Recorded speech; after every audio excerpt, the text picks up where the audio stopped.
La majorité vit en mode automatique. On se lève en hâte, on s'endort épuisé et on répète chaque jour avec l'espoir absurde que quelque chose change par magie. Mais rien ne change si tu ne changes pas, et personne ne viendra te sauver. Si tu continues à attendre un coup de chance ou un signe divin pour commencer à vivre pleinement, tu vas rester là, bloqué, frustré, épuisé. Ce qui te consume n'est pas le chaos extérieur, c'est le désordre que tu portes en toi. Un esprit saturé, des habitudes faibles, des excuses déguisées en fatigue et l'idée toxique que tu ne peux plus. Reprogrammer l'esprit n'est pas un luxe spirituel, ni une phrase à la mode. C'est une urgence. C'est une nécessité fondamentale si tu veux vraiment arrêter de survivre et commencer à prendre le contrôle de ta vie. Parce que ce que tu fais sans t'en rendre compte te détruit sans que tu le remarques. Et ce que tu fais avec intention te reconstruit de l'intérieur. Ce n'est pas une vidéo pour que tu te sentes à l'aise, c'est pour que tu te secoues. Pour que tu comprennes que si tu n'entraînes pas ton esprit, le monde va le manipuler pour toi. Que si tu ne maîtrises pas tes habitudes, elles vont décider pour toi. Et que si tu ne mets pas de discipline là où il y a des plaintes aujourd'hui, tu vas vivre coincé dans une routine que tu détestes, sans avoir le courage de la briser. À travers 8 habitudes conscientes, tu vas découvrir comment te reprogrammer. Pas avec des discours vides, mais avec des actions petites, puissantes, quotidienne. Nous allons parler de discipline réelle, pas parfaite, d'intention, pas de motivation passagère, d'éteindre le bruit du monde pour écouter ce dont ton esprit a vraiment besoin, de créer des routines qui t'élèvent au lieu de te détruire, parce qu'il ne s'agit pas de faire plus, il s'agit de faire différemment. Donc, si tu es vraiment fatigué de vivre à moitié, fais attention, parce que changer ta vie ne commence pas par un grand événement. Ça commence ce soir, et tu vas le vérifier. Prépare ta nuit comme si ton lendemain en dépendait. Ta vie est comme un champ de bataille, et chaque jour qui commence est une guerre que tu vas mener. Le problème, c'est que beaucoup partent au combat sans armes, sans stratégie et sans force, comme si l'ennemi n'était pas réel. Mais il l'est. Il s'appelle la paresse, la confusion, l'anxiété, la frustration. Et si tu ne prépares pas ta nuit comme si c'était le prélude de cette bataille, alors tu es déjà en train de perdre. Parce que l'esprit ne commence pas à travailler quand l'alarme sonne, mais bien avant, quand tu décides comment tu vas terminer la journée précédente. Ton lendemain est défini par la façon dont tu termines aujourd'hui. Et ce n'est pas de la poésie bon marché, c'est de la biologie, c'est de la discipline, c'est la réalité. Quand tu vas au lit sans direction, avec le portable dans le visage, l'esprit plein de choses en suspens que tu n'as pas ordonnées et le corps perturbé par la nourriture, la lumière et le bruit, tu ne te reposes pas, tu survis. Et le corps le ressent. L'esprit l'enregistre.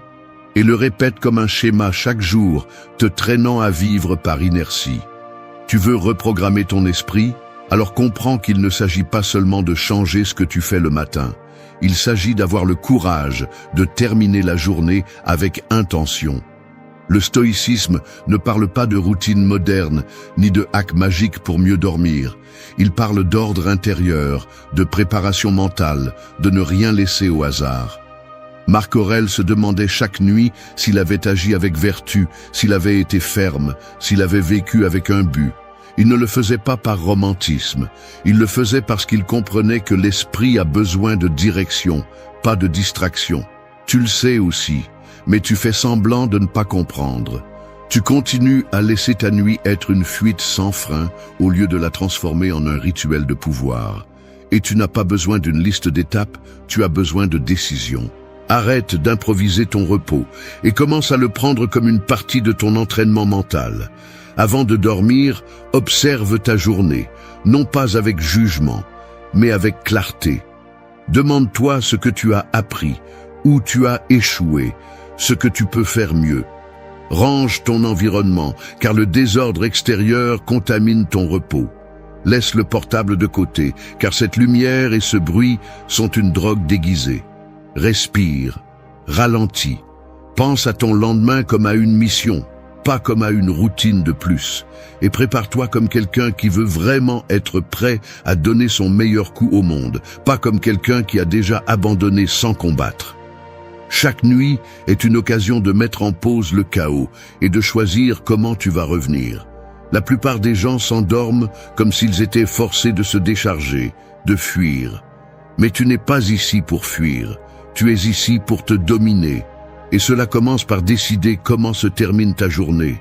Ce n'est pas quelque chose qui se négocie, c'est quelque chose qui se forme.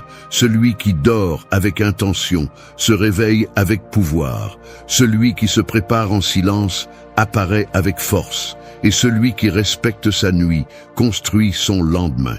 Alors ne cherche pas de formule compliquée, commence par ce que tu as.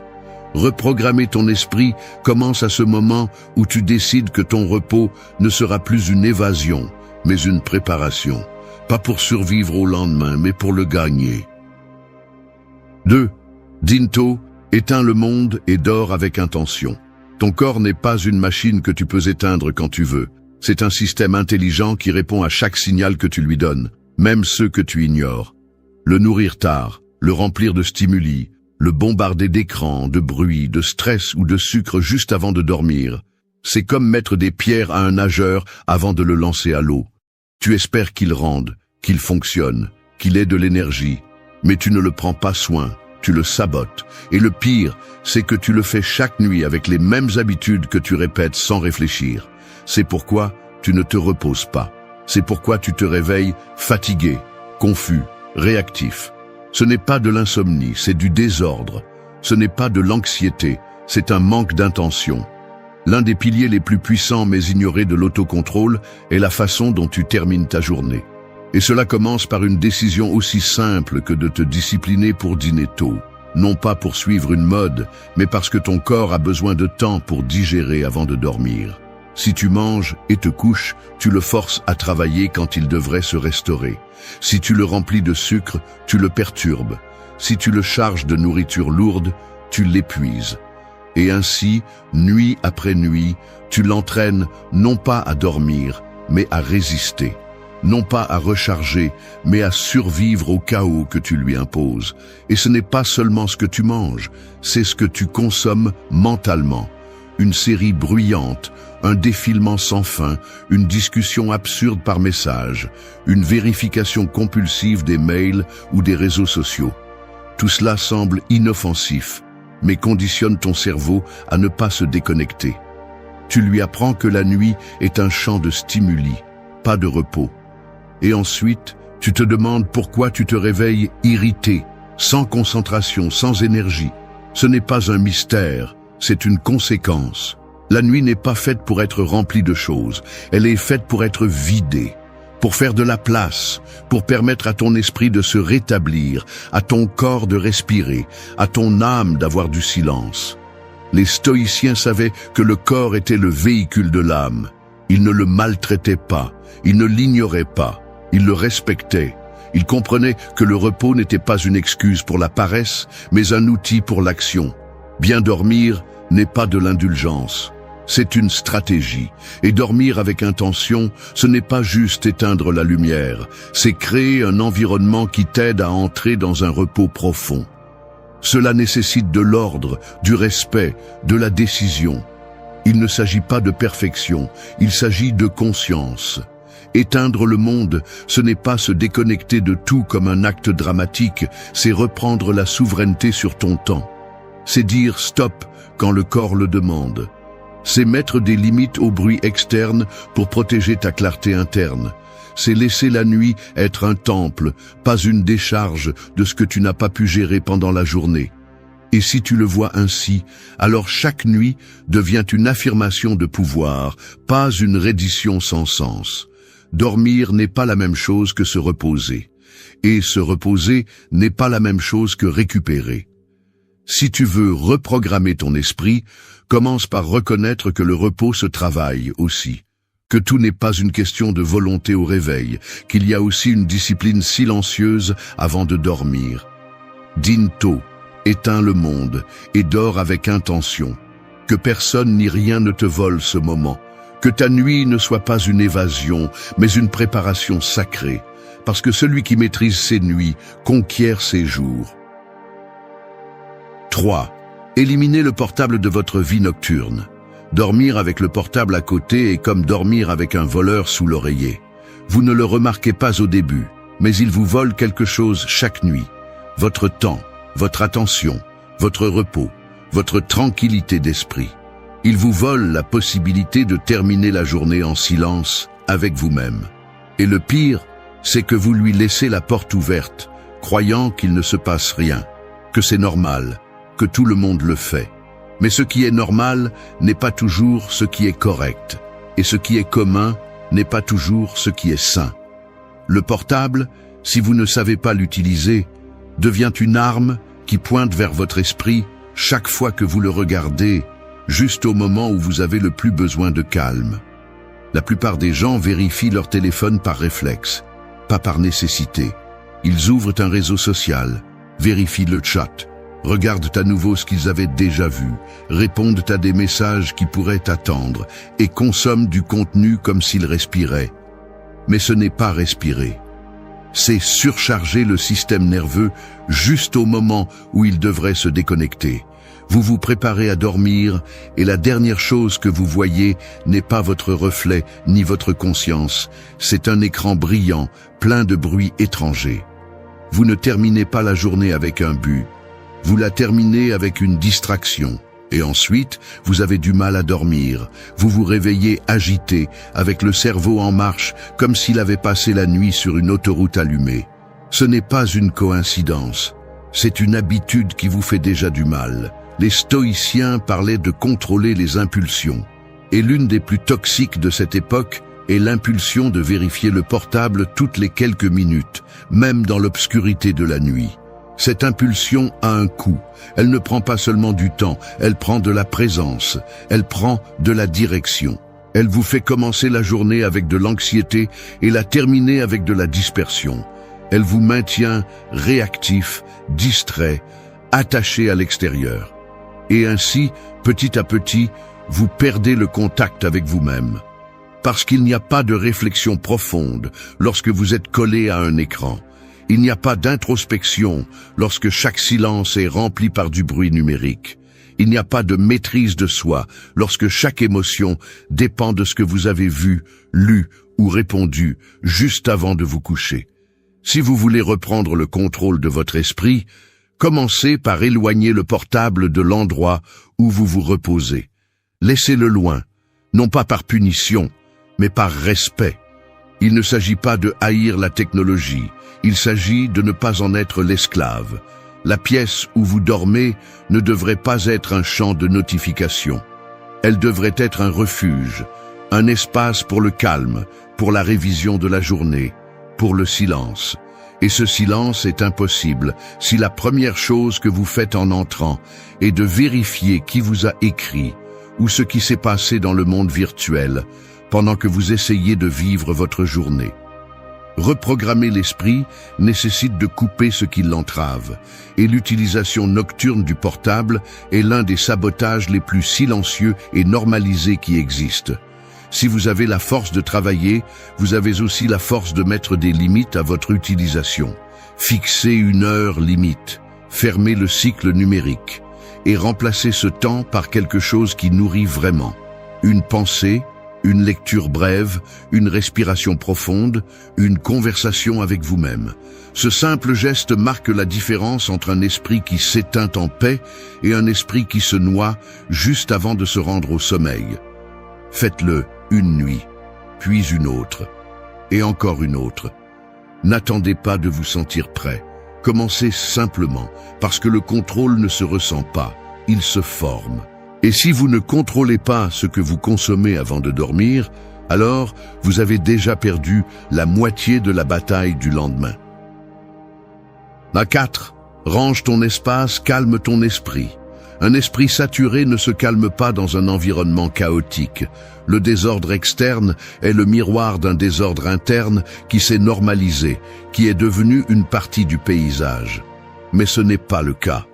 Chaque chose hors de place, chaque vêtement jeté, chaque papier accumulé, chaque coin négligé te parle. Il te dit que tu repousses quelque chose, que tu laisses des choses sans conclusion, que tu ne choisis pas consciemment comment tu vis. Et lorsque ce bruit visuel s'accumule, le cerveau le traduit comme une menace, comme un fardeau, comme une liste interminable de choses non résolues qui te crient en silence chaque fois que tu essaies de te reposer. Ta chambre n'est pas un entrepôt, ton lit n'est pas un dépôt. Ton espace de repos doit être un temple, pas une décharge émotionnelle où tu jettes tout ce que tu n'as pas su gérer pendant la journée. Lorsque tu ne ranges pas ce qui t'entoure, ton esprit l'interprète comme un signe qu'il n'y a pas de contrôle, que tout est en suspens, qu'il n'y a pas de direction. Et cela, même si tu ne le remarques pas, affecte ta capacité à te calmer, à dormir, à penser clairement. Il ne s'agit pas d'une obsession de la propreté, il s'agit de respect pour toi-même. Parce que si tu ne peux pas ranger le mètre carré où tu te reposes, comment vas-tu ranger ta vie ? Le stoïcisme enseigne à se concentrer uniquement sur ce que l'on peut contrôler. Et ton espace dépend de toi. Ce n'est pas le gouvernement, ce n'est pas le climat, ce n'est pas ton passé. C'est ta responsabilité directe. Tu as le pouvoir de créer un environnement qui travaille en ta faveur, pas contre toi. Un lieu qui inspire la paix, pas le bruit. Et cela commence par une décision simple. Ne pas te coucher sans avoir rangé. Même si tu es fatigué, même si tu es pressé. Parce que cet acte n'est pas seulement physique, il est mental, il est symbolique. Tu dis à ton cerveau qu'il y a une structure, qu'il y a un but, qu'il y a une base solide sur laquelle se reposer.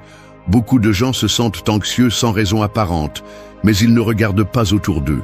Ils vivent parmi des choses accumulées, de la poussière, des vêtements non pliés, des restes de jours précédents qu'ils n'ont jamais vraiment terminés. Cela génère du stress, cela épuise, cela déconcentre.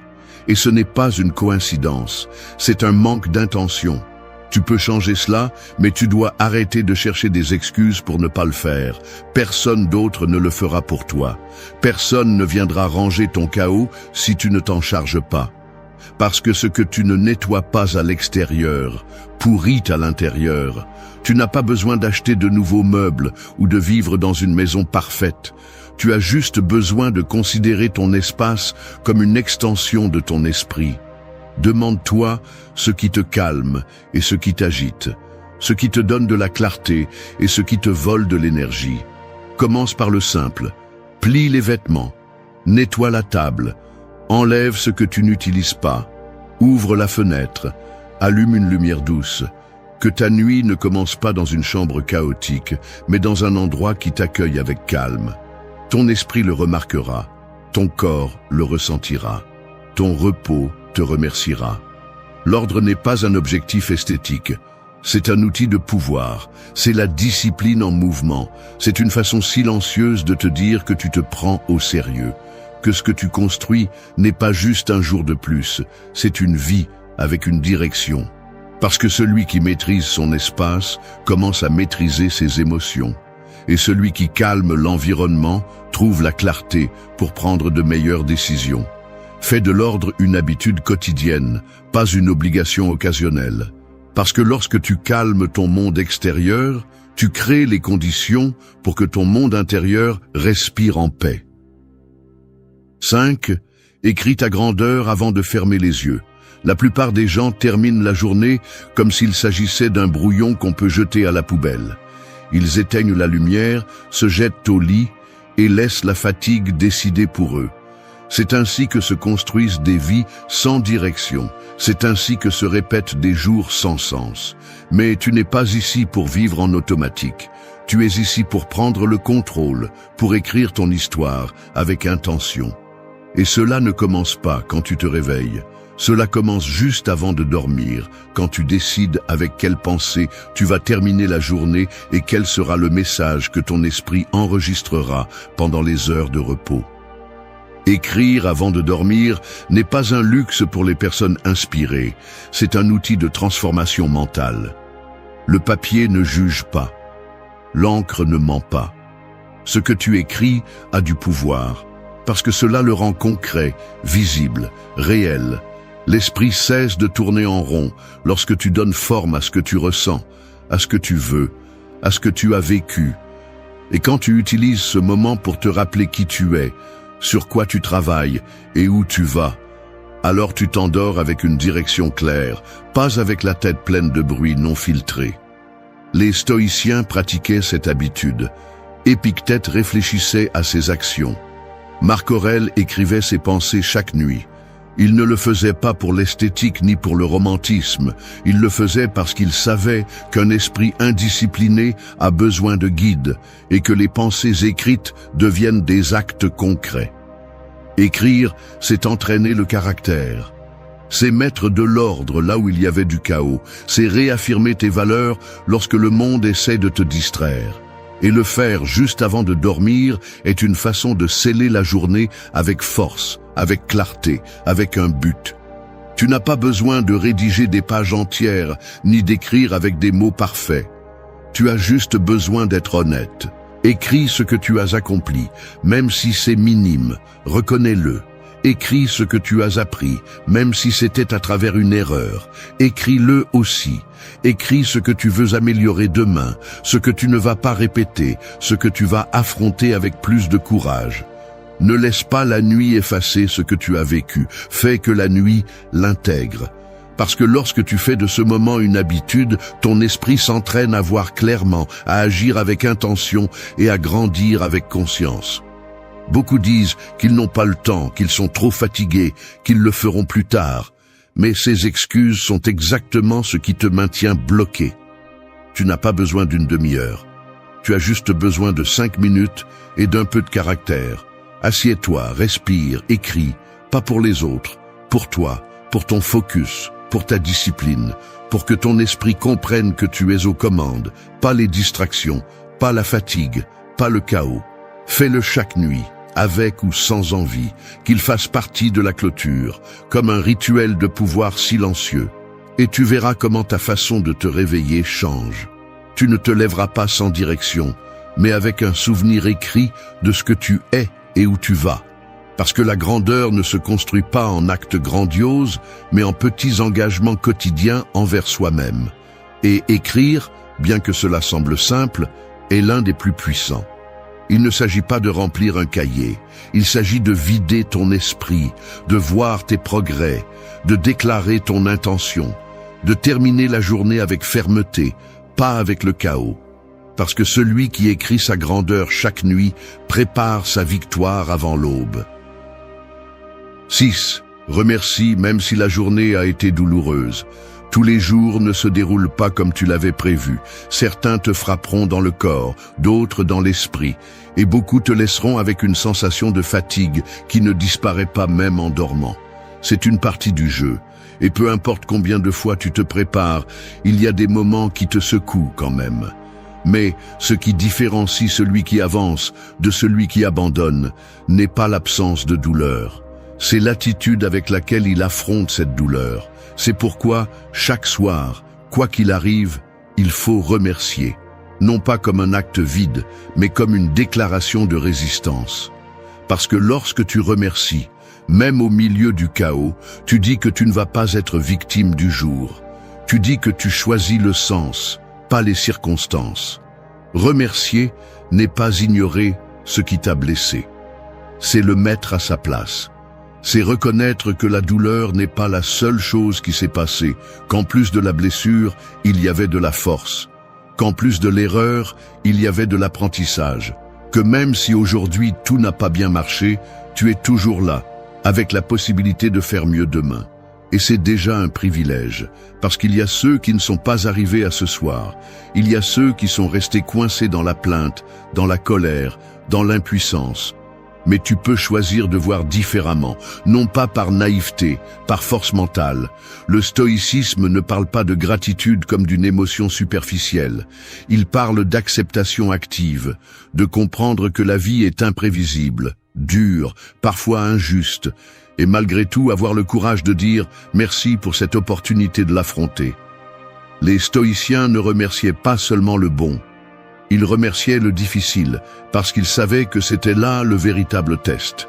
que c'est seulement dans la difficulté que le caractère apparaît, et que si tout était facile, personne ne grandirait vraiment. C'est la gratitude qui compte, celle qui naît du feu, pas du confort. Tu n'as pas besoin d'écrire une liste interminable, une ligne suffit, une pensée consciente suffit. Merci pour le défi, parce qu'il m'apprend à être plus fort. Merci pour cette douleur, parce qu'elle m'a rappelé que je ressens encore. Merci pour la patience que je n'ai pas eue, parce qu'elle m'a montré ce que j'ai besoin de travailler. C'est la gratitude qui transforme, parce qu'elle ne nie pas la journée. Elle l'interprète d'un point de vue plus élevé. Et si tu pratiques cela chaque soir, ton esprit commence à changer. Il ne réagit plus avec une colère automatique. Il commence à voir le sens caché. Il commence à trouver l'apprentissage. Il commence à lâcher ce qu'il ne peut pas contrôler. Parce que ce que tu remercies, tu le libères.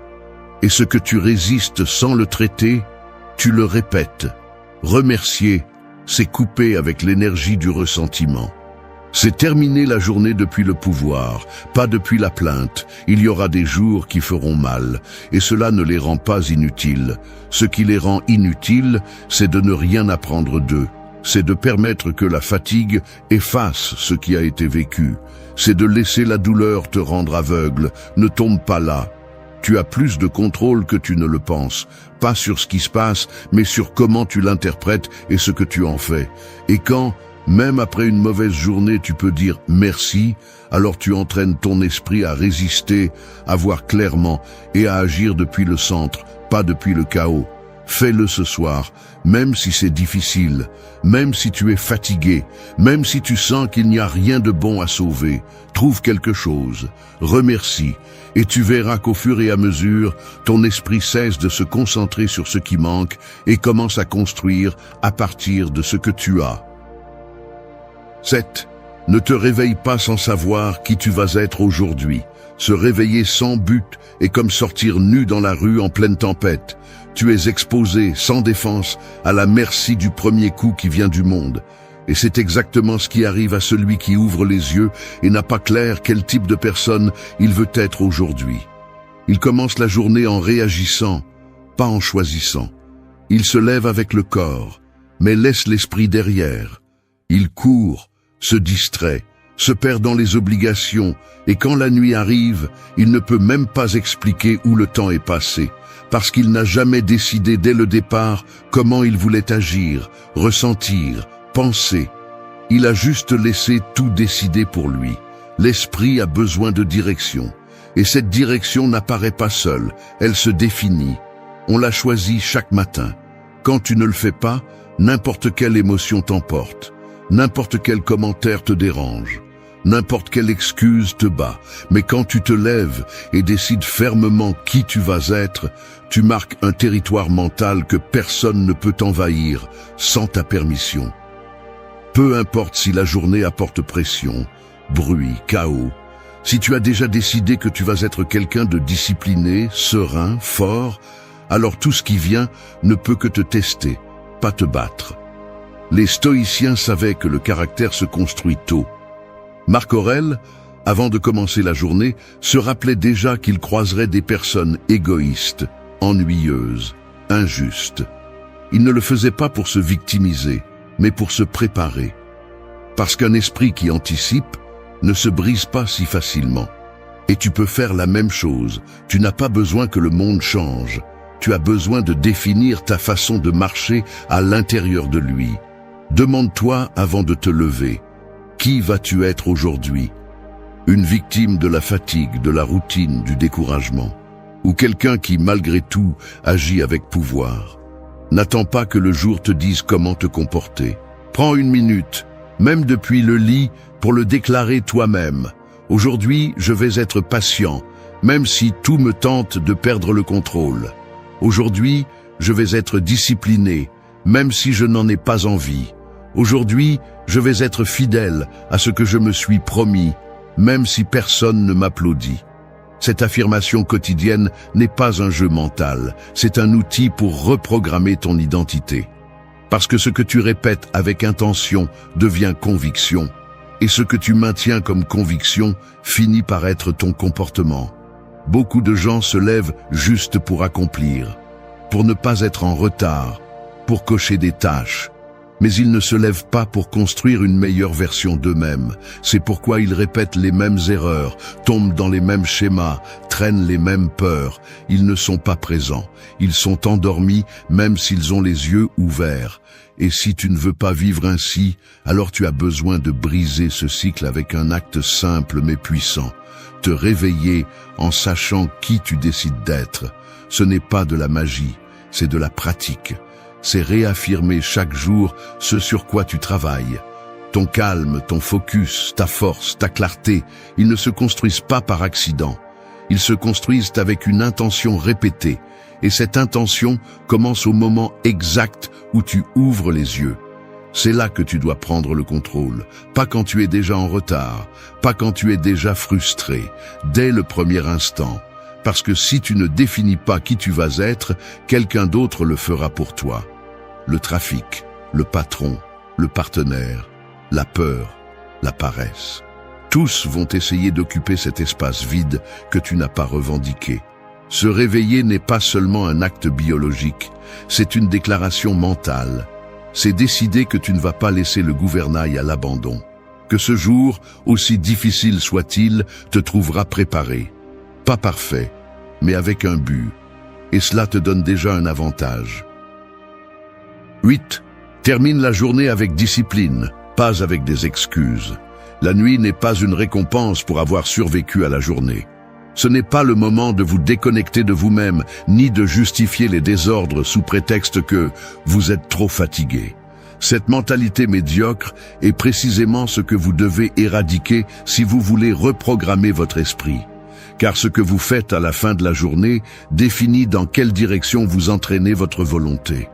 Si vous terminez la journée en laissant tout tomber, en laissant la fatigue parler pour vous, en laissant la paresse décider et les excuses vous consoler, alors vous ne vous reposez pas, vous vous rendez.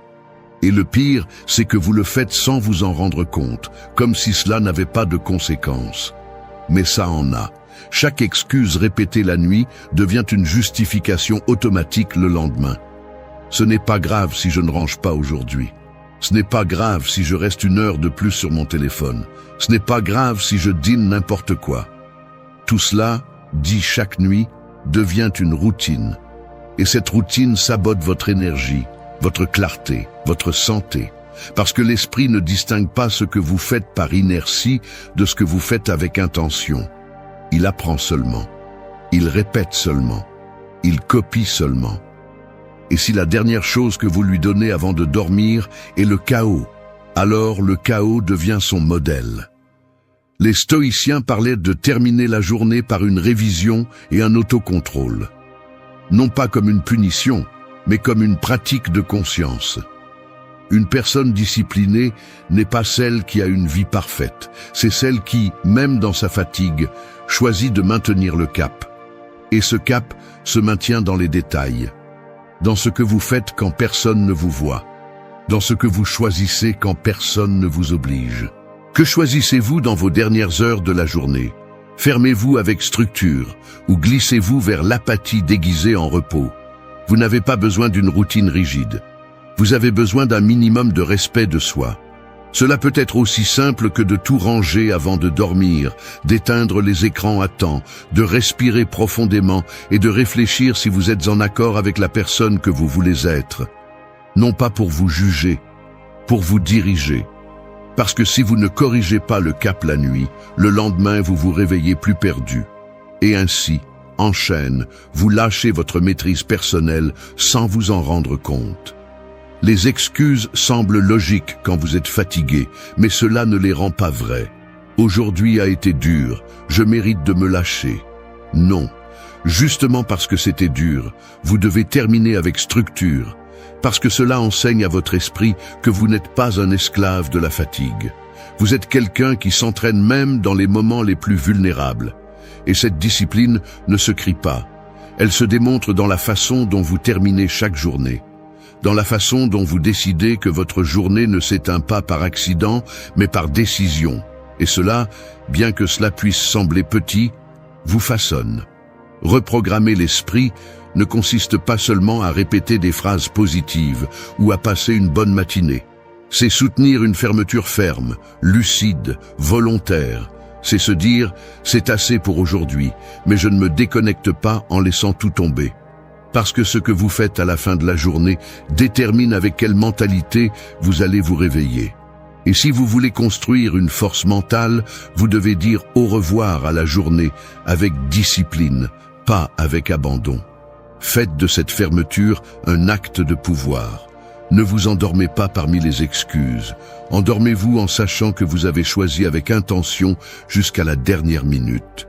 Parce que cela, répétez jour après jour, construit un esprit qui ne se plie pas, qui sait s'arrêter, qui sait fermer, qui sait se respecter. Merci d'être resté jusqu'à la fin de la vidéo. Si vous avez tout vu, commentez « Je suis stoïcien » comme notre signe secret, indiquant que vous êtes un véritable apprenant du stoïcisme.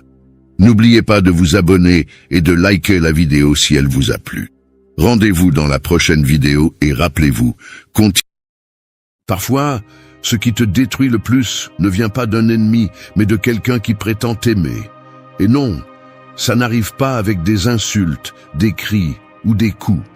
Ça arrive avec des éloges empoisonnés, avec des promesses brisées déguisées en tendresse, avec des silences qui punissent plus que 1000 mots. Tu t'habitues au poison parce qu'il est servi dans une coupe que tu as toi-même remplie d'excuses, et ainsi, lentement, tu te perds. Cette vidéo n'est pas une conférence d'auto-assistance. Ce n'est pas une étreinte tiède qui te dit « tout ira bien » pendant que tu restes coincé dans le même enfer émotionnel. C'est un coup de fouet, un appel direct, sans anesthésie, pour que tu ouvres les yeux et comprennes une vérité que personne n'aime admettre. Souvent, ceux qui nous font le plus de mal sont ceux que nous justifions le plus. Ça te semble familier? Bien sûr que oui. Tu justifies le mépris parce qu'il passe un mauvais moment. Tu normalises la manipulation parce qu'il a eu une enfance difficile. Tu supportes des affronts, des jalousies, des cris ou de l'indifférence parce que personne n'est parfait. Et pendant ce temps, tu te détruis pour soutenir quelqu'un qui a décidé de te lâcher émotionnellement il y a longtemps. Mais il y a une philosophie qui ne s'agenouille pas devant le drame des autres, le stoïcisme. Les stoïciens ne cherchaient pas à plaire à tout le monde. Ils ne se laissaient pas entraîner par le chaos émotionnel de ceux qui ne savaient pas se contrôler. Ils parlaient de vertu, de maîtrise de soi, d'avoir la force de poser des limites sans peur, sans culpabilité et sans besoin de donner des explications. Alors écoute attentivement, non pas parce que tu es brisé, mais parce que tu es sur le point de te reconstruire avec une force qui ne se négocie pas. Nous allons parler de 8 leçons qui non seulement vont t'ouvrir les yeux, mais vont te redonner le pouvoir que tu as cédé par peur d'être seul. Parce qu'être seul ne fait pas mal. Ce qui fait mal, c'est d'être entouré de gens qui éteignent ton âme un peu plus chaque jour. 1. Arrête de justifier ce qui te fait mal simplement parce que ça vient de quelqu'un que tu aimes. Le poison le plus dangereux n'est pas bu, il est normalisé. Goutte à goutte, on te le sert dans de petits gestes, une moquerie déguisée en humour, un oubli qui se répète trop souvent, un commentaire qui te fait te sentir inférieur, mais qui se termine par un « c'était une blague ». Et toi, avec le cœur à la main, tu choisis de l'avaler. Non pas parce que tu ne sais pas que quelque chose ne va pas, mais parce que tu préfères penser que tu exagères plutôt que d'accepter que celui qui te fait du mal est quelqu'un que tu aimes. Alors, tu justifies, tu défends l'indéfendable, tu trouves des excuses là où il devrait y avoir des limites, tu confonds l'affection avec l'habitude de survivre émotionnellement dans une zone de guerre silencieuse. Personne ne t'apprend à identifier ce type de violence. Il n'y a pas de cris, pas de coups. Il y a des détails, des regards, des moments. Elle te brise lentement, élégamment, avec un rythme si constant qu'à un moment donné, tu ne sais plus si ce que tu ressens est de la douleur ou simplement ta nouvelle normalité.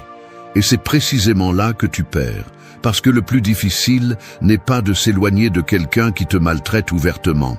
Le difficile est d'accepter que la personne qui te fait du mal t'a aussi donné de beaux moments. que tout n'était pas sombre, qu'elle t'a soutenu quand personne d'autre ne l'a fait, qu'elle a partagé ton lit, tes secrets, tes rêves. Et c'est pourquoi tu la défends. Tu la justifies. Tu te justifies. Mais justifier le mal ne le rend pas moins réel. Si quelqu'un entre chez toi et commence à casser tes affaires, resterais-tu à regarder simplement parce que cette personne t'a déjà offert des fleurs? Te convaincrais-tu qu'elle a le droit de détruire ton espace simplement parce qu'elle l'a aussi rempli d'affection? Cela semble absurde, mais c'est ce que tu fais lorsque tu minimises le mal émotionnel à cause de l'histoire que tu as partagée. Parce que tu as peur de le perdre, de te retrouver seul, de devoir tout recommencer à zéro. Mais laisse-moi te dire quelque chose de clair. Personne qui t'aime vraiment n'a besoin que tu te brises pour pouvoir rester. Personne qui en vaut la peine ne construit sur tes ruines. Les stoïciens parlaient de la nécessité de la clarté intérieure, de ne pas permettre que le jugement soit obscurci par des émotions désordonnées ou des attachements destructeurs. Ils disaient que ta paix ne devrait pas dépendre de ce qu'une autre personne choisit de faire avec toi. Et toi, chaque fois que tu justifies un acte blessant, tu abandonnes ton centre, tu renonces à toi-même, tu te rends complice de ta propre décadence. Ce n'est pas de la compassion, c'est de l'auto-abandon. Ce n'est pas de la patience, c'est de la peur. Ce n'est pas de l'amour, c'est de la dépendance. Accepte ceci. Quelqu'un qui t'aime ne te confond pas, ne te pousse pas à bout, ne joue pas avec ta stabilité émotionnelle. Quelqu'un qui t'aime ne te met pas dans la position de devoir choisir entre ta dignité et sa présence. Et si tu continues à justifier ce qui te blesse clairement, tu n'es pas fidèle à l'amour. Tu es fidèle à la peur de lâcher prise. Et cela, tôt ou tard, te coûtera cher. Parce que tu ne peux pas construire une vie libre sur la base de doux mensonges. Et encore moins tu peux te guérir si tu insistes pour protéger ce qui te rend malade. Arrête de justifier, non pas par rancune mais par respect, non pas par fierté mais par conscience. Parce que chaque fois que tu donnes une raison au mal, tu te prives d'une opportunité de guérir. Et si quelqu'un que tu aimes ne peut pas te donner le minimum, respect, soin, présence, alors tu dois te donner le maximum, liberté. Même si ça fait mal, même si tout tremble à l'intérieur, parce que l'amour ne devrait jamais te coûter ta propre paix. 2. Pose des limites fermes sans t'excuser de le faire. Un terrain sans clôture finit par être piétiné par n'importe qui. La terre peut être fertile, précieuse, belle, mais si tu ne définis pas clairement où elle commence et où elle finit, elle sera traversée, polluée et même appropriée comme si elle n'avait pas de propriétaire. Il en va de même pour toi lorsque tu ne poses pas de limites. Peu importe ta valeur intérieure si tu ne la fais pas respecter à l'extérieur. Sans limite, tu deviens un terrain de passage pour des personnes qui ne viennent que pour utiliser, prendre et exiger, sans intention de prendre soin de quoi que ce soit. Beaucoup ne comprennent pas que poser des limites ne signifie pas crier, s'éloigner de tout le monde ou ériger des murs. C'est simplement dire « cela ne me convient pas ». Je n'accepte pas cela, je ne veux pas cela dans ma vie. Et le dire sans hésiter, sans traîner une explication éternelle, sans s'excuser comme si prendre soin de ta paix était un crime. Parce que lorsque tu commences à justifier chaque limite que tu poses, tu perds ton autorité sur toi-même. Tu donnes le pouvoir à l'autre personne de décider si ce que tu ressens est valide ou non. Et à ce moment-là, tu ne poses plus une limite, tu implores qu'elle soit comprise. Tu n'as pas besoin d'être cruel pour être clair, mais tu as besoin d'être ferme. Parce que ceux qui ont l'habitude de te traverser sans conséquence vont résister lorsque tu commenceras à bloquer leur confort. Ils te traiteront d'égoïste, d'exagéré, de distant. Et c'est là que tu dois rester plus ferme que jamais. Parce que cette réaction n'est pas le signe que tu fais quelque chose de mal, c'est la preuve que tu fais enfin quelque chose de différent. Les stoïciens parlaient de l'autocontrôle comme d'un pilier de la sagesse. Avoir le contrôle de soi implique également de savoir où ta responsabilité s'arrête et où celle des autres commence. Tu n'as pas à être toujours disponible, tu n'as pas à tout supporter pour éviter le conflit, parce que vivre pour plaire, c'est vivre amputé. Tu te coupes en morceaux pour t'adapter aux autres, et chaque fois que tu cèdes par peur de déranger, tu te vides. Poser une limite n'est pas une attaque, c'est une défense légitime. C'est une façon d'enseigner au monde comment te traiter. Et si quelqu'un se sent offensé lorsque tu lui traces une ligne, il ne valorise pas ta présence. Il ne faisait que profiter des privilèges, de ton absence de barrière. Il ne s'agit pas de punir, il s'agit d'organiser. De choisir ce que tu permets, ce que tu tolères et ce que tu n'accepteras plus, peu importe combien on insiste, combien on te blâme, combien on essaie de te faire te sentir mal pour défendre ton espace. La culpabilité est une arme utilisée par ceux qui ne veulent pas admettre que tu n'es plus prêt à permettre la même chose qu'avant. Si tu la ressens, observe-la, mais ne t'arrête pas à cause d'elle. Parce que si tu t'excuses chaque fois que tu prends soin de toi, tu finis par vivre en fonction du désir des autres. Et tu n'es pas venu dans cette vie pour t'adapter aux caprices émotionnels de personne. Tu es venu pour être complet, pas pour être confortable pour les autres. Celui qui t'apprécie vraiment n'a pas besoin que tu justifies tes limites. Il les respecte. Et celui qui ne t'aime que si tu t'adaptes à sa mesure ne t'aime pas, il t'utilise. Alors trace la ligne, défends-la avec dignité. Et si quelqu'un décide de partir parce qu'il ne peut pas la traverser, qu'il parte. Parce que celui qui te force à choisir entre ta paix et sa proximité n'a jamais vraiment voulu rester près de toi. 3. Ne nourris pas le drame des autres avec tes émotions. Le feu ne naît pas toujours de lui-même. Parfois, il reste vivant parce que quelqu'un le souffle. Parce que quelqu'un l'arrose d'essence émotionnelle chaque fois que quelqu'un d'autre allume une étincelle. Et si tu ne fais pas attention, ce quelqu'un, c'est toi. Tu deviens complice de feu que tu n'as pas allumé, simplement parce que tu ne sais pas t'éloigner à temps. Parce qu'il t'entraîne, te provoque, te met la pression. Et tu tombes, tu réagis, tu te justifies, tu discutes, tu finis pris dans un tourbillon qui ne t'appartient pas, mais auquel tu as donné du pouvoir avec ta réponse. Il y a des gens qui ne cherchent pas des solutions, ils cherchent des spectateurs. Ils ne veulent pas résoudre leur chaos, ils veulent le partager. Ils ont besoin d'attention, de drame, de conflit. Ils vivent en se nourrissant des réactions des autres parce qu'ils ne supportent pas le silence de leur propre vide. Et si tu n'as pas un contrôle ferme de toi-même, tu finis par leur donner exactement ce qu'ils veulent. Ton énergie, ta tranquillité, ton équilibre. Tout ce qui te dérange ne mérite pas une réponse. Tout ce qu'on te dit ne doit pas être pris comme une offense personnelle. Parfois, l'art de maintenir la paix n'est pas d'avoir le dernier mot, mais d'avoir la force de ne rien dire. Les stoïciens le savaient bien, le vrai pouvoir n'est pas de vaincre l'autre, mais de ne pas permettre à l'autre de te vaincre émotionnellement. Il ne s'agit pas d'être indifférent, il s'agit d'avoir de la clarté sur ce qui mérite ton attention et ce qui cherche seulement à te vider. Quand quelqu'un explose devant toi, sa réaction en dit plus sur son monde intérieur que sur le tien. Mais si tu exploses aussi, si tu t'accroches, si tu tournes en rond sur chaque mot, alors tu n'as plus seulement à porter tes émotions, mais aussi celles des autres. Et personne n'a l'obligation d'être la poubelle émotionnelle de personne. Peu importe si c'est ta famille, ton partenaire, un ami ou un collègue de travail, protéger ta tranquillité est ta responsabilité. Et pour le faire, tu as besoin d'apprendre à identifier quand une situation est légitime ou quand tu es simplement entraîné sur un terrain qui ne te concerne pas. Beaucoup de conflits ne se résolvent pas par le dialogue, mais par la distance. Parce qu'il y a des gens qui ne sont pas intéressés à comprendre, seulement à s'imposer. Et si tu décides d'entrer dans cette dynamique, tu perdras beaucoup plus qu'une discussion. Tu perdras ton équilibre, ton temps, ta paix. Et en général, après tout l'épuisement, rien ne change. Il recommence. Il te provoque à nouveau. Tu retombes.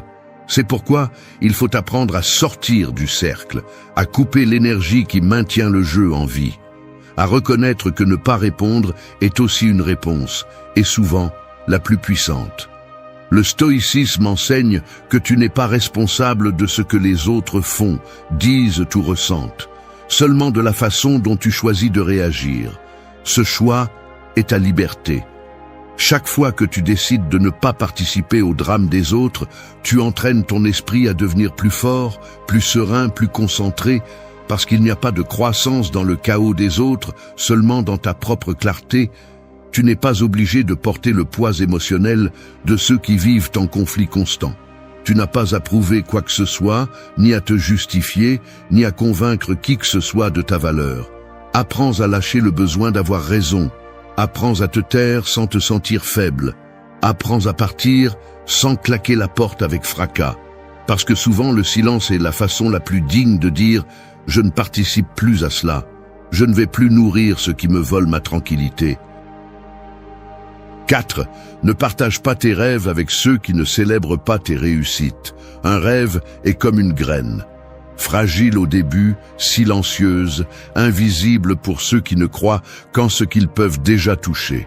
Si tu la plantes dans un sol sec, sans soleil, sans soin, elle ne germera jamais. Il en va de même lorsque tu partages tes idées, tes désirs, tes plans, avec des personnes qui non seulement ne croient pas en toi, mais qui ne veulent pas non plus te voir grandir. Des personnes qui t'écoutent, mais ne te soutiennent pas, qui sourient en apparence, mais qui sont mal à l'aise à l'intérieur lorsque quelque chose commence à bien se passer pour toi. Tout le monde ne mérite pas d'entendre ce qui naît en toi, parce que tout le monde ne sait pas prendre soin, parce qu'il y a ceux qui, en te voyant te relever, sentent que leur médiocrité est exposée. Et ils ne le disent pas, ils ne le montrent pas ouvertement, mais ça se voit. Dans leurs réponses vides, dans leur enthousiasme fin, dans les silences gênants lorsque tu réussis quelque chose qu'ils n'ont jamais osé essayer. Et si tu n'es pas vigilant, tu peux finir par chercher l'approbation, là où il n'y a que de l'envie déguisée en intérêt. Tu n'as pas besoin de crier ce que tu construis pour que cela ait de la valeur. Tu n'as pas besoin de valider tes pas à travers les yeux des autres. Parce que les rêves se protègent en travaillant en silence et en choisissant bien avec qui les partager. Tout cercle n'est pas un soutien. Parfois tu es entouré, mais tu te sens quand même seul. Et cette solitude ne vient pas de l'isolement. Elle vient de la prise de conscience que ce qui est un progrès pour toi est une menace pour les autres. Les stoïciens enseignaient qu'on doit être maître de son monde intérieur, sans dépendre de ce que les autres pensent, disent ou applaudissent. Ils ne vivaient pas en cherchant l'approbation, ils vivaient en accord avec leur but. Et tu dois faire de même. Tu ne peux pas construire une vie basée sur tes convictions si tu partages chaque plan avec des personnes qui ne veulent pas que tu avances plus qu'eux.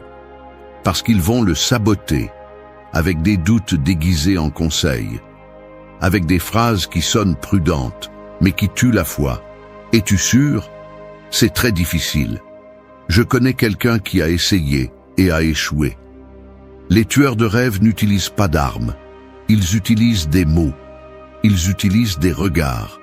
Ils utilisent une fausse préoccupation pour semer la peur en toi. Et si tu n'es pas mentalement fort, tu vas croire qu'ils le font pour ton bien. Tu vas rester immobile. Tu vas douter. Tu vas renoncer. Non pas parce que tu ne peux pas, mais parce que tu as partagé le plan avec quelqu'un qui avait déjà décidé que tu n'y arriverais pas. Il ne s'agit pas de se méfier de tout le monde, il s'agit d'être sélectif. Les rêves se partagent avec ceux qui les célèbrent sans se sentir moins, avec ceux qui te motivent à aller plus loin, pas avec ceux qui te poussent à rester où tu es. Observe les réactions, sens l'énergie. Apprends à reconnaître la différence entre un conseil et un avertissement déguisé en peur propre. Tout le monde qui rit avec toi ne veut pas te voir briller. Apprends à travailler en silence, à avancer sans expliquer, à célébrer sans attendre d'applaudissements, à protéger ce que tu construis jusqu'à ce qu'il ait des racines si profondes qu'aucun commentaire ne puisse l'arracher. Et quand tu dois choisir avec qui partager tes réussites, choisis ceux qui ne te demandent pas pourquoi tu l'as fait, mais comment tu y es arrivé. Ceux qui s'inspirent, pas ceux qui sont intimidés. Tu n'as pas besoin de témoins pour valider ton chemin. Tu as juste besoin d'être sûr que tu marches avec cohérence, que ce que tu fais naît de toi, pas du besoin d'être vu. Parce que la reconnaissance externe est éphémère, mais la satisfaction de savoir que tu n'as pas arrêté ton processus par peur du jugement des autres, ça reste. Et ça, personne ne peut te l'enlever. 5. Éloigne avec dignité ceux qui insistent pour franchir tes limites. Un cadenas ne suffit pas si la porte est toujours entrouverte. Tu peux répéter que tu as des limites, parler de respect, exiger de l'espace, mais si tu n'agis pas avec fermeté, si tu ne fais pas respecter ce que tu dis, les gens vont entrer quand même. Ils vont pousser, ils vont tester ta résistance, ils vont franchir cette ligne encore et encore, juste pour vérifier si tu es vraiment prêt à la maintenir. Et si chaque fois qu'ils le font, tu restes silencieux, tu cèdes, tu pardonnes sans changement, alors tu ne poses pas de limites. Tu donnes la permission de te marcher dessus. Il y a ceux qui comprennent le non seulement quand ils en ressentent les conséquences. Il ne suffit pas de demander qu'on te respecte, tu dois montrer ce qui se passe quand on ne le fait pas. Et cela ne signifie pas être cruel ou vengeur. Cela signifie avoir de la dignité. Savoir que tu n'as pas à garder près de toi celui qui constamment viole ta tranquillité, minimise tes mots ou te fait sentir comme si tu exagérais alors que tu demandes seulement le minimum. Ce n'est pas de l'orgueil, c'est de l'auto-soin.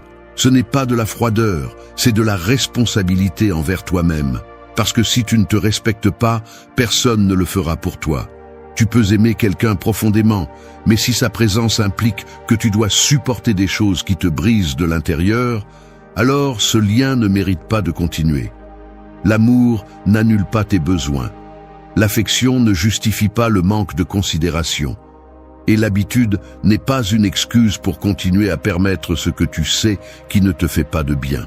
Les stoïciens parlaient de la valeur de vivre avec vertu, avec cohérence entre ce que tu penses, ce que tu ressens et ce que tu fais. À quoi bon savoir ce qui te fait mal si tu continues à t'entourer de ceux qui le provoquent? À quoi bon parler de respect si tu ne l'exiges pas par des actes?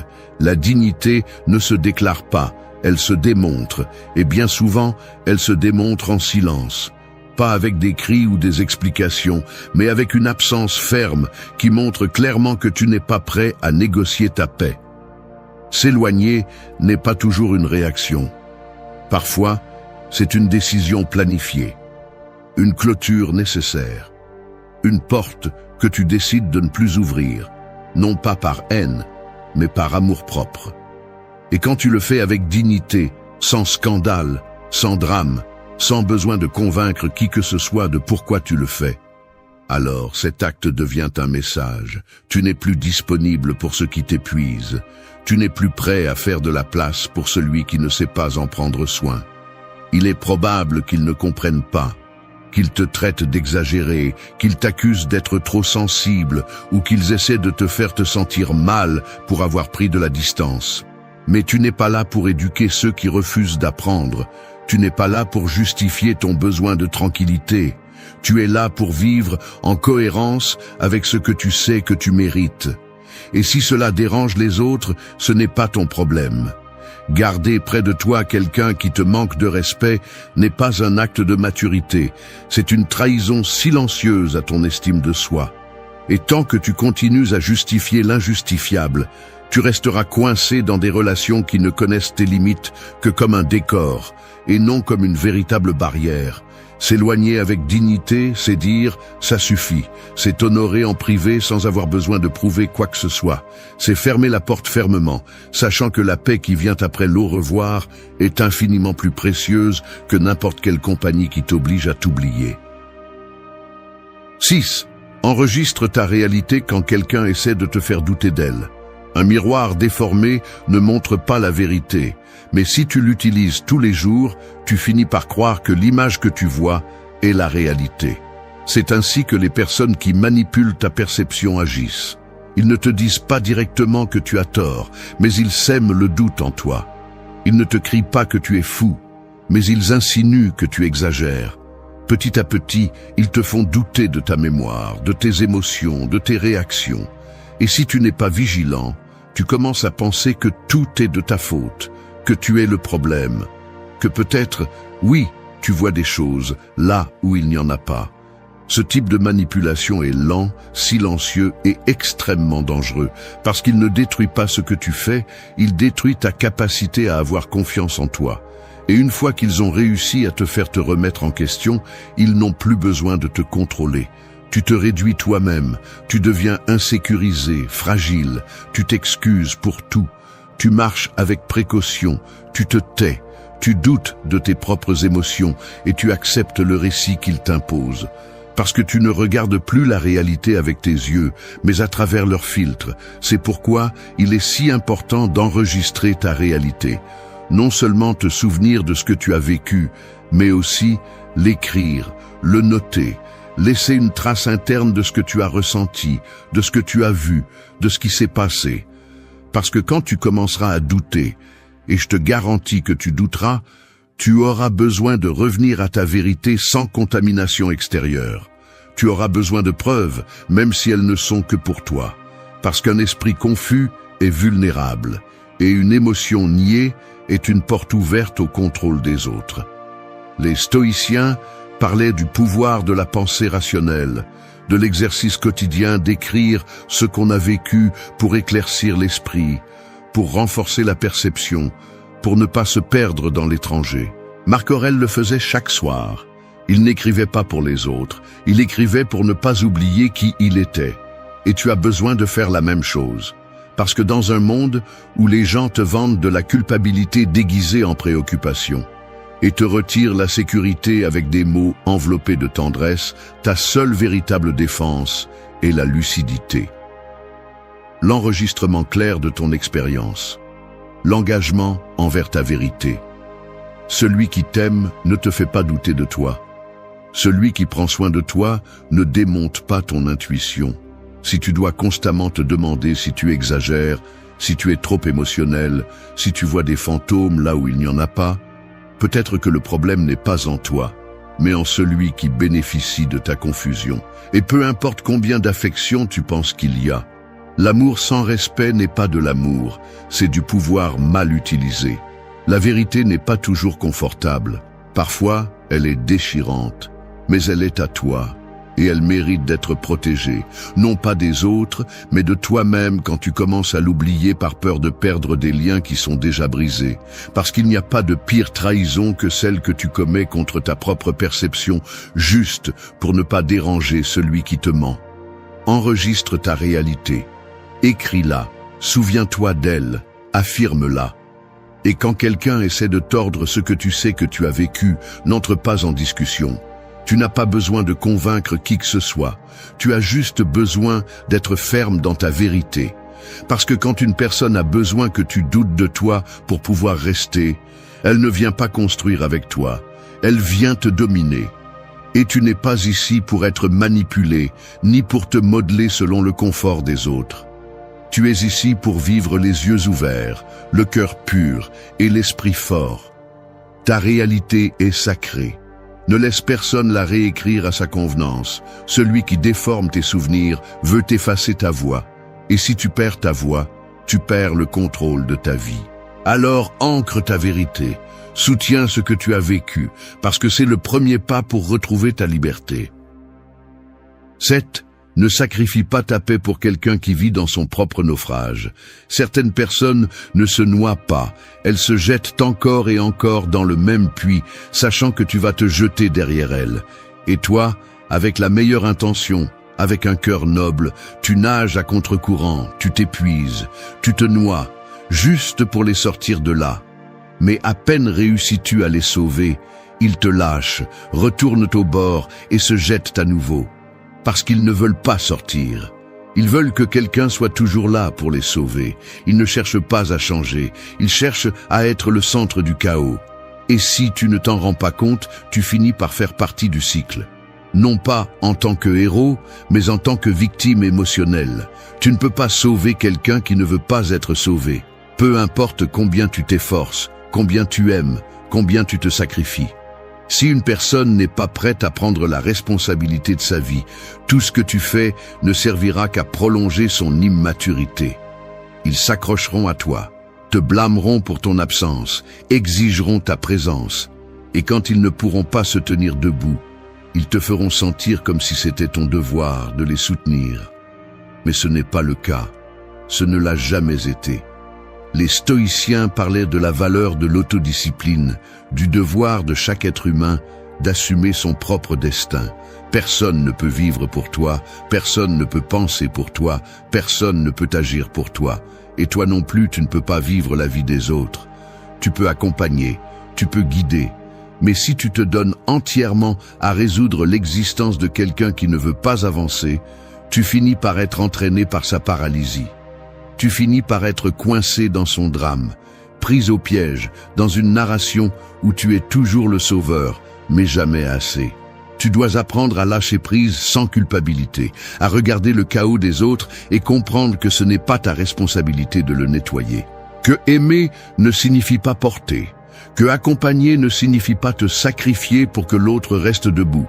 Si tu dois te noyer pour que l'autre flotte, ce n'est pas de l'aide, c'est de l'autodestruction. Et quand tu le fais une fois, l'autre s'y attend toujours. Cela devient une dépendance, cela devient une exigence, et ta valeur finit par être réduite au rôle de bouée de sauvetage disponible 24 heures sur 24. Tu n'es pas une solution ambulante.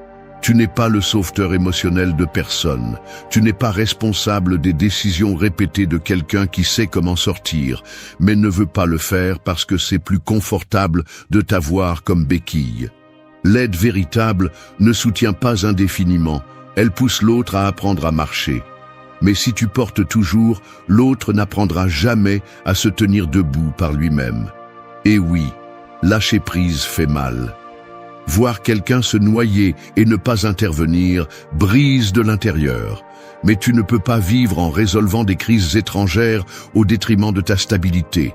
Tu ne peux pas continuer à entrer dans des incendies émotionnels pour éteindre des feux qui se rallument parce que la personne qui les provoque ne veut pas apprendre.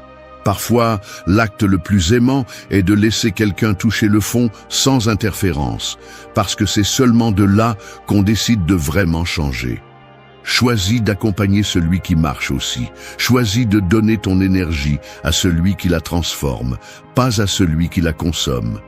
Tu n'es pas obligé de rester là où il n'y a pas d'effort. Tu n'es pas lié à la souffrance des autres comme si c'était ta croix. Tu as aussi le droit d'être bien, de vivre en paix, de t'entourer de personnes qui prennent la responsabilité de leur vie sans attendre que tu la portes entière. Lâcher prise n'est pas échouer. Lâcher prise, c'est te respecter. C'est reconnaître que tu ne peux pas guérir celui qui vit en nourrissant sa blessure. Et si cela te fait paraître dur ou froid, que ce soit ainsi. Je préfère qu'on dise que tu t'es éloigné plutôt qu'un jour tu te réveilles sans force pour te sauver toi-même. 8. Choisis des personnes qui apportent la paix, pas l'intensité déguisée en connexion. Certaines personnes sont comme des feux d'artifice. Elles brillent fort, explosent d'émotions, te laissent sans souffle, mais seulement pour quelques secondes. Et quand elles disparaissent, tout ce qui reste est de la fumée, de la confusion et un silence gênant. C'est ainsi que sont les liens intenses qui ne sont pas construits sur le respect ou la stabilité, mais sur les impulsions, le drame et la dépendance émotionnelle. Ils fascinent au début, t'enveloppent dans une fausse sensation de profondeur, mais ils ne durent pas, ils ne soutiennent pas, ils ne construisent pas. Et si tu n'y prends pas garde, tu passes ta vie à poursuivre des explosions qui ne laissent rien de réel derrière. Nous vivons dans une culture qui glorifie l'intensité. On nous a appris que l'amour doit faire mal, que la profondeur se ressent comme une bataille, que s'il n'y a pas de dispute passionnée, de jalousie, de rupture et de réconciliation, alors ce n'est pas authentique. Mais ce n'est pas de l'amour, c'est une addiction émotionnelle. C'est un tour de montagne russe qui épuise ton âme et te fait perdre ton centre. C'est le type de connexion qui te fait penser que la normale est d'être perturbé, confus, épuisé. Et toi, qui es déjà habitué au bruit, tu commences à craindre le silence. Mais la paix n'est pas ennuyeuse. La paix est une forme d'amour mature.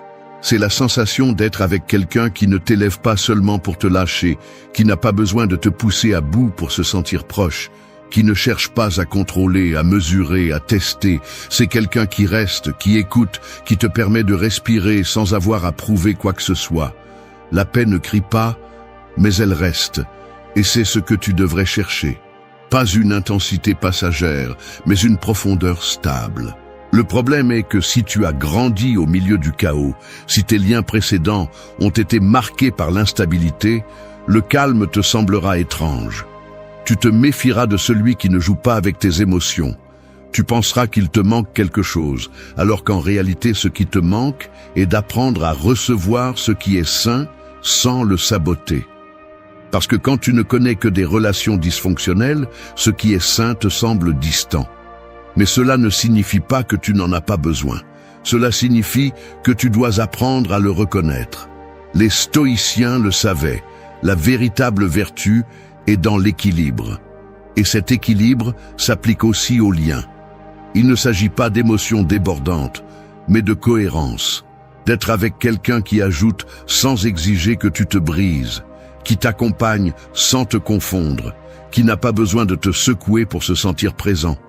Parce qu'une relation ne devrait pas te pousser à bout. Elle devrait t'aider à construire un centre plus fort. Ne choisis pas celui qui te consume par moments. Choisis celui qui t'accompagne au quotidien sans t'épuiser.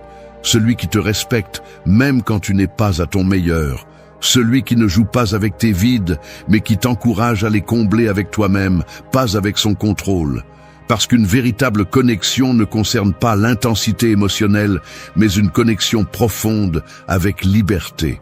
Pas d'euphorie constante, mais une stabilité émotionnelle partagée.